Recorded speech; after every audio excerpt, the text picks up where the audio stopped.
Trump जो है उन्होंने अपने जो एक इंटरव्यू दिया, उन्होंने कहा कि मैंने बड़ी गलती की थी 2020 में, मुझे ऑफिस नहीं छोड़ना चाहिए था,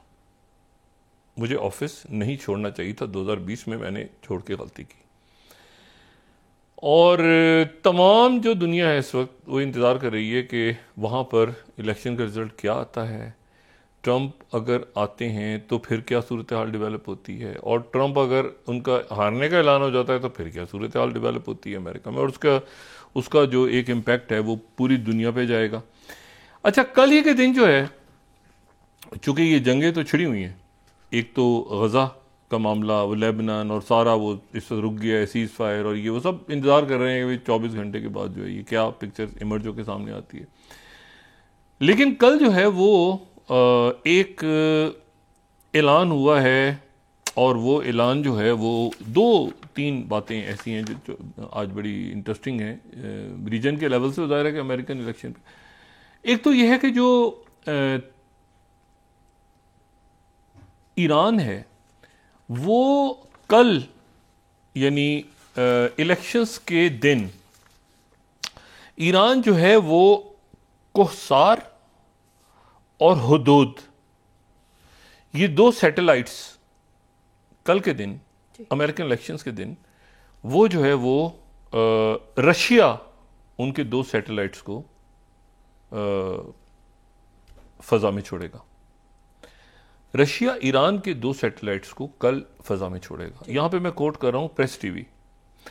अच्छा, रॉयटर्स 5th और 6th दोनों। अच्छा, ये मॉस्को में जो ईरान के सफ़ीर हैं उन्होंने इस बात का ऐलान किया है, और इसको फिर अरब मीडिया ने भी, अरब न्यूज़ में देखो तो Russia to launch 2 Iranian satellite, 7th slide अगर हम देखें, ये 5 नवंबर को 2 सैटेलाइट्स जो हैं इनमें से एक कम्युनिकेशन का है और एक जो है मतलब दोनों जो है वो आप समझ लें कि वो यानी स्ट्रेटेजिक उनकी हैसियत बहुत ज़्यादा है, और इंटरनेट ऑफ थिंग्स IoT से रिलेटेड जो है वो मतलब ये दोनों सैटेलाइट्स इंपॉर्टेंट। लेकिन ये है कि ये रशिया सैटेलाइट जो प्रोग्राम है ईरान का, उसमें रशिया साथ आके, और कल का दिन उन्होंने चुना है कि कल ही वो ये जो खला में छोड़ेंगे। दूसरी जो चीज़ है, दूसरी जो बात है वो भी बड़ी संगीन है, वो ये कि वो तो नहीं ख़त्म हो रही वहाँ पे कोई सीज़ फायर, और वो तो सारा स्टॉल सब रुक गए हैं। इस वक्त वो इंतज़ार कर रहे हैं कि भाई अब ये जंग बंदी, और इसमें आज मगरबी किनारे पे बहुत बड़े फसाद हुए हैं, वहाँ पे कई गाड़ियों को आग लगा दी गई है, मकानों को, लड़ाई हो रही है ये वेस्ट बैंक में। उधर से जो है वो कई मिसाइल फायर किए हैं दोबारा हिजबुल्लाह ने लेबनान से, इधर से इन्होंने बैरूत के ऊपर और बाकी जगहों पे। तो एक बहुत टर्मोइल है, और यूनाइटेड नेशंस की जो उनकी जो उनका जो रिलीफ का काम करने वाले हैं UNRW, उनको बासाब्ता इसराइल की तरफ से इन्फॉर्म कर दिया गया यूनाइटेड नेशंस को कि ये जो है ये इस पे पाबंदी है,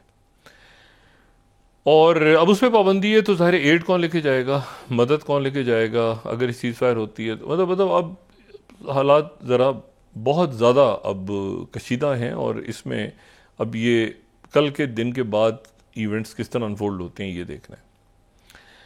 दूसरी जो बात है, अच्छा मोल्दोवा का इलेक्शन हुआ है तो वहाँ पर प्रो EU कैंडिडेट दोबारा जीत गई हैं, वो प्रो मॉस्को नहीं है। तो एक मतलब वेस्ट को एक बड़ा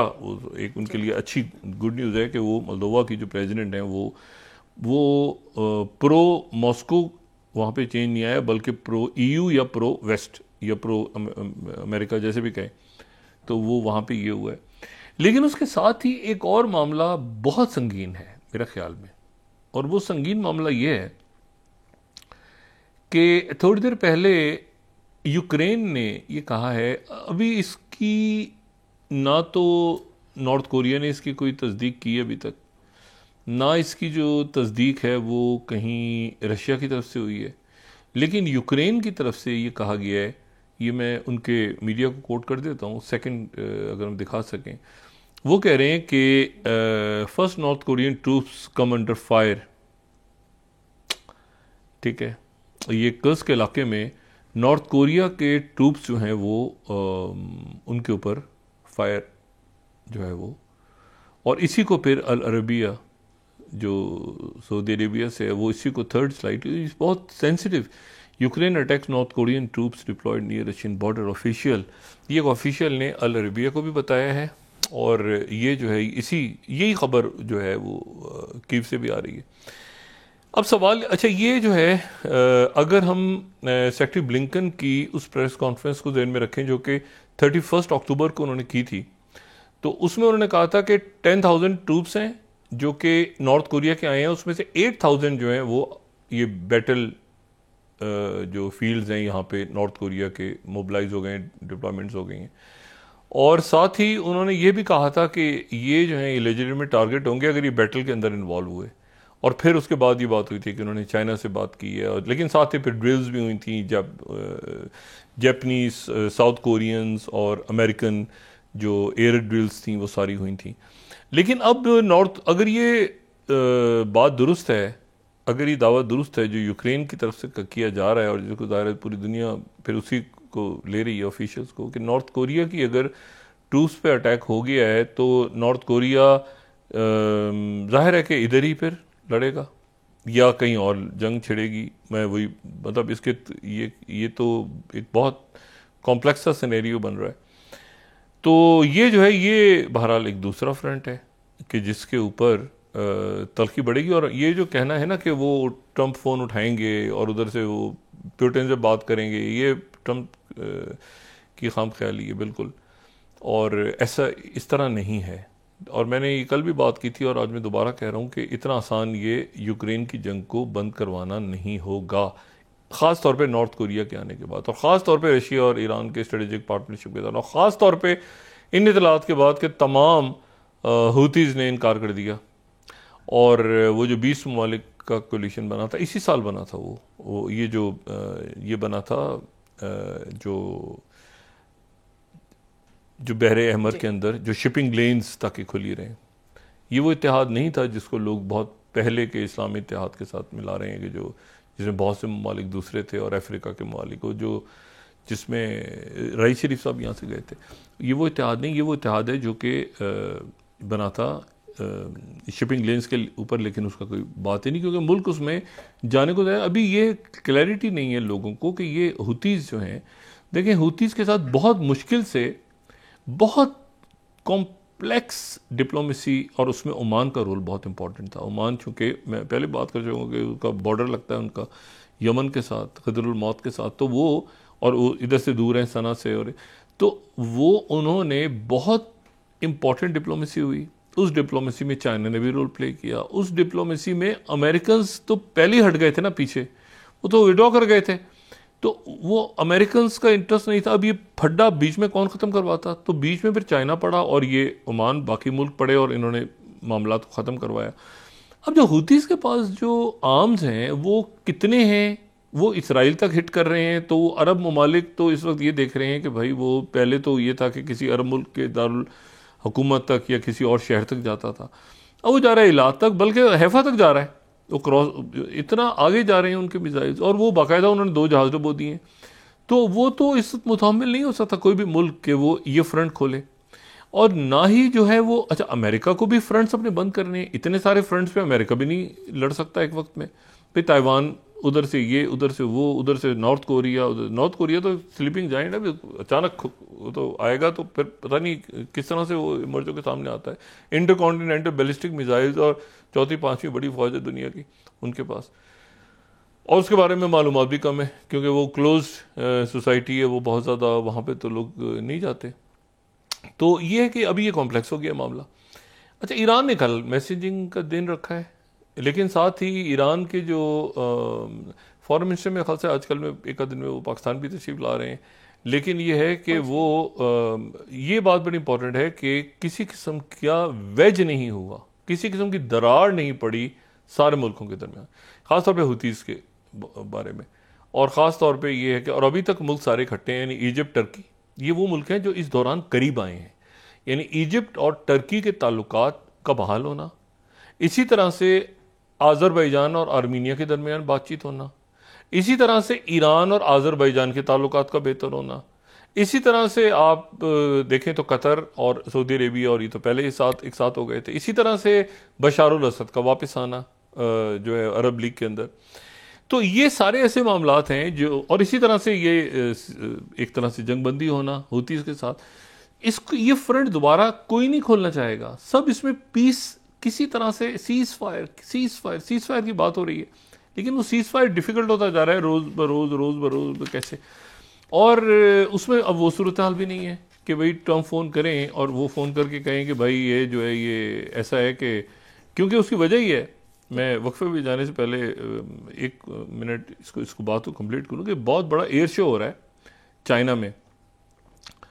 और चाइना में जो एक एयर शो हो रहा है, यानी डिफेंस एग्जीबिशन हो रही है, आप इसको इस तरह से लें। अच्छा, डिफेंस एग्जीबिशन जो चाइना में हो रही है शुआई के इलाकों में, तो वहाँ पे पहली मर्तबा जो है एक तो SU-57 रशिया का SU-57 स्टेल्थ फाइटर, वो वहाँ पे चाइना पहुँचा है, और वो इस डिफेंस शो में वो प्रॉपरली जो है ये फर्स्ट चाइना का विजिट ये कर रहा है, और ये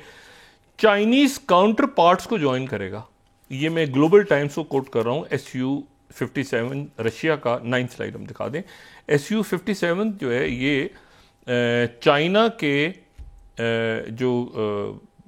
काउंटर पार्ट है उनको ज्वाइन करेगा। अच्छा, चाइना का जो काउंटर पार्ट है वो है J-15, और ये भी स्टेल्थ तैयार हैं, और ये जो है इनका मुकाबला है वो F-35 के साथ। अगर किसी ने इनकी डिटेल पढ़नी हो तो ये नेशनल इंटरेस्ट 10th मैं यहाँ पे ये रिकमेंड करूँगा कि ये 10th जो जिसमें एक कंपैरिजन है कि क्या F-35 के जो स्टेल्थ फाइटर्स हैं वो रशिया के SU-57 फेलन के साथ वो किस तरह से कैसे मैच करते हैं सारे, या ये कि बल्गेरियन मिलिट्री का जो 11th है, इन रेयर स्पेक्टिकल जो है ये J-35 J-15, अच्छा उनके भी J-35 हैं, ये ध्यान में रखें, सॉरी, मतलब है कि J-15 भी और J-35 भी, यानी SU जो 15 स्लाइड है SU-57 J-15 और J-35 ये उनके लेटेस्ट स्टेल्थ तैयार हैं, और ये वो हैं जो कि मद्दे मुकाबिल हैं F-35 के। F-35 तैयारों के मद्दे मुकाबिल जो तैयार रशिया ने और चाइना ने किए हुए हैं, तो वो जो है वो SU-57 है। अच्छा, अब इनकी डिटेल ज़ाहिर है रशिया से आप पूछें, रशियन लिटरेचर पढ़ेंगे तो कुछ और होगा, इसमें चाइनीज लिटरेचर पढ़ेंगे तो कुछ और होगा, अमेरिकन लिटरेचर आप देखेंगे डिटेल्स तो वो कुछ और होंगे, सब अपने। लेकिन जो है ये मतलब जो है ना, मतलब एक बड़ा रेयर होगा कि रशिया और चाइना दोनों के जो टॉप, ये 12 तारीख से स्टार्ट हो रही है ये, लेकिन वो जहाज पहुंच गए हैं अभी से, और ये यही दिन इन्होंने रखे हुए हैं। अब देखें ना, कल वो फायर, ये अपना फायर से मुराद ये कि इसको सैटेलाइट छोड़ेंगे ऊपर, लॉन्च करेंगे, और साथ ही जो है ये एयर शो में ये खबरें आना कि भाई दोनों अपनी पावर शो करेंगे, और ये करेंगे कहाँ पे, यकीनन ये पैसिफिक में ही करेंगे। अभी साउथ चाइना में करते हैं, ताइवान पे करते हैं, आगे पीछे कहीं भी, लेकिन ये कि ड्रिल शुरू हो रही है डिफेंस शो में, और ये हो सकता है कि ड्रिल्स ना हो, सिंपली वो सिर्फ दिखाएं वहाँ पे, उनका एक नुमाइश में दिखाया जाए, लेकिन ये बड़े इंटरेस्टिंग। और क्या नॉर्थ कोरिया की ट्रूप्स अंडर फायर आ गई हैं, ये बड़ी बहुत इंपॉर्टेंट बात है।